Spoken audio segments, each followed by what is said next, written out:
ایسا بیڑا غرق ہوا ہے. خلافت عثمانیہ کتنی بڑی قوم تھی. اس قوم اس حیثیت سے میں کہہ رہا ہوں کہ کتنی بڑی اس کی حکومت تھی.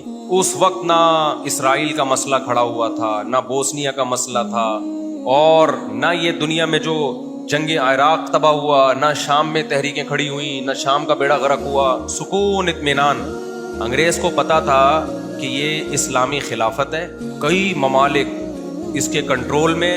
اب اس کے خلاف اگر ہم اسلام کا نام لے کے کھڑے ہوں گے تو کوئی کھڑا نہیں ہوگا. کوئی اسلامی ریاست کے خلاف کھڑا ہوگا کیا؟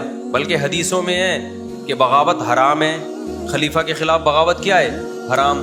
تو انہوں نے عربوں کو جا کے سمجھایا کہ قرآن تمہاری زبان میں نازل ہوا، اسلام تمہاری زبان میں آیا، محمد صلی اللہ علیہ وسلم عربی تھے، چاروں خلفائے راشدین عربی تھے، نبی کے بیٹیاں بھی عربی، نبی کے داماد بھی عربی، نبی کی خالائیں پھوپھیاں بھی عربی، اور سارے عرب، اور صحابہ سارے زیادہ تر میجورٹی عرب تھی. دنیا میں اسلام تو انہوں نے پھیلایا، بنو امیہ، بنو عباس، جہاں پوری دنیا میں خلافتیں یورپ میں لے کر گئے. اور اب یہ اجمی، یہ ترکی ہے بھائی، یہ پوری دنیا میں تمہارے باپ بن کے بیٹھے ہوئے ہیں بھائی. مکہ مدینہ کو مرکز ہونا چاہیے تھا، مرکز ہے ترکی. یہ نعرہ ایسا لگایا نا جو سعود عرب میں سارے عرب اس سے متاثر نہیں ہوئے. بہت سے عربوں نے اس نعرے کو ریجیکٹ کر دیا، بولا نہیں بھائی ہمیں توڑنے کی کوشش ہے، کوئی فرق نہیں پڑتا عربی بادشاہ ہو، خلیفہ ہو یا اجمی ہو، اس سے کوئی فرق نہیں پڑتا. لیکن جو شریف مکہ تھا نا، وہاں کا مکہ کا جو والی تھا، اس کو یہ بات سمجھ میں آ گئی. شیطان نے اس کو ورغلایا کہ عربی آیا، اس کے ہاتھ میں بھی کچھ نہیں، ٹھیک ہے نا، ملا اس کو بھی کچھ نہیں. اس نے بغاوت کی. ترکوں نے کیا کیا؟ ترک چڑھائی کر سکتے تھے مکہ اور مدینہ پہ. ترک میں ادب بہت تھا مکہ اور مدینہ کا. ترک خلفاء ایسے اسلام کے محافظ تھے، ایسے محافظ کہ آج تصور نہیں ہو سکتا. بہت زیادہ ادب کرتے تھے مکہ مدینہ کا. ٹھیک ہے ان میں کچھ بدعتیں تھیں، وہ غلط تھیں، کچھ خرابیاں تو ہر ایک میں ہوتی ہیں بھائی. دنیا میں کون سی گورنمنٹ ایسی ہے یا کون سا انسان ایسا ہے جو 100% درست ہو؟ گھر بھی چلتے ہیں ایک دوسرے کی خامیاں برداشت کر کے، ملک بھی چلتے ہیں ایک دوسرے کی خامیاں برداشت کرتے، خلافتیں بھی ایسے ہی چلتی ہیں. 100% صحیح کوئی بھی نہیں ہوتا. تو جو غلط ہو رہا تھا اس پہ آواز اٹھاتے رہتے، بھائی یہ مزار بنے ہوئے ہیں، غلط ہے، یہ نہیں ہونے چاہیے، بزرگوں کے مزار نہیں، مٹی ایک بالش قبر ہونی چاہیے. بس اتنی آواز اٹھتی رہتی، ٹھیک ہے، بدعتوں کے خاتمے کی کوشش ہوتی رہتی. لیکن کیا ہے کہ جی عربوں کو سمجھایا کہ تم عرب، اور یہ ترک کیا کر رہے ہیں؟ یہ سعودی عرب پہ بھی، حرمین پہ بھی ان کی حکومت. اتنا بڑا علاقہ تھا نا، آپ نقشے میں دیکھو، رشیا چھوٹا پڑے گا آج.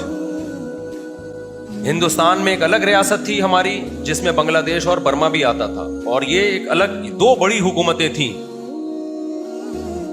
تو اب کیا ہوا کہ اچھا ہندوستان میں جو مسلمان بادشاہ ہے نا، جو بھی ہوتا تھا وہ بھی خلیفہ کا خطبوں میں نام لیتا تھا.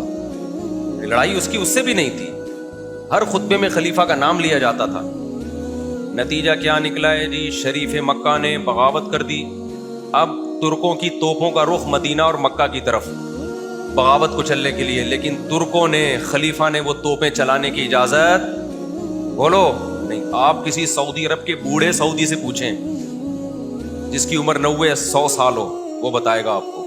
بتاتے ہیں وہاں کے لوگ کہ ساری توپوں کا رخ انہوں نے مکہ مدینہ کی طرف کیا، بغاوت کچھ لیں، مگر خلیفہ نے پرمیشن کہا مکہ مدینہ پہ بم نہیں برسا سکتے. اس نے کہا یہ کیسے ہوگا؟ نبی کے، یعنی ہم نبی کے شہر پہ گولے برسائیں ہم. اب بتاؤ ایسے محافظ ملے اب دوبارہ کبھی؟ ملے؟ قوم پرستی کا بدبودار نعرہ، ہم عربی ہیں، عربی عربی. عربیت کی بیس پہ بغاوت ہوئی، اور بالآخر حرمین خلافت کے حصار میں سے نکل گیا. پھر جگہ جگہ بغاوتیں شروع ہوئی. وہ ترکی کا تو بیڑا سمٹ کے اتنا سا رہ گیا. اس کے بعد پھر بغاوت تو ہو چکی تھی، وہ شریف مکہ کے ہاتھ میں بھی کچھ نہیں آیا. پھر یہ اہل نجد اٹھے جو آل سعود ہیں، انہوں نے دیکھا کہ جب یہ میدان خالی ہے اور خلیفہ کے ہاتھ سے تو نکل گیا ہے، تو انہوں نے پھر لڑائیاں لڑ کے اپنے قبضے میں لے لیا.